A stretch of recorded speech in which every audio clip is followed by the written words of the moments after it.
சேரம்பாடி தனியார் தேயிலை தோட்டத்துல தேயிலை எடை போடும் பகுதிக்கு பிறந்து சில தினங்களே ஆன குட்டி அழைச்சி கொண்டு கூட்டமா வந்திருக்கு காட்டு யானைகள். நீலகிரி மாவட்டம் கூடலூர் மற்றும் பந்தலூர் சுற்றுவட்டார பகுதிகள்ல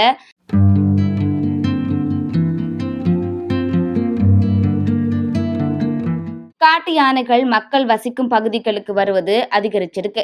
இந்த நிலையில பந்தலூர் அருகே உள்ள சேரம்பாடி புதுப்பாடி பகுதியில தனியார் தேயிலை தோட்டத்துல தேயிலை எடை போடும் பகுதி இருக்கு. இந்த பகுதிக்கு பிறந்து சில தினங்களே ஆன குட்டி யானையோடு யானை கூட்டம் ஒன்று வந்திருக்கு. அந்த நேரம் அங்கிருந்த தொழிலாளர்கள் யானைகள் வருவதை முன்கூட்டியே அறிந்து பாதுகாப்பா இருந்திருக்காங்க.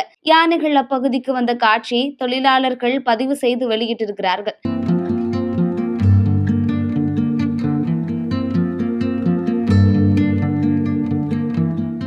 இந்த வீடியோ காட்சி இப்போ சமூக வலைதளங்கள்ல வெகுவா பரவிட்டு வருது.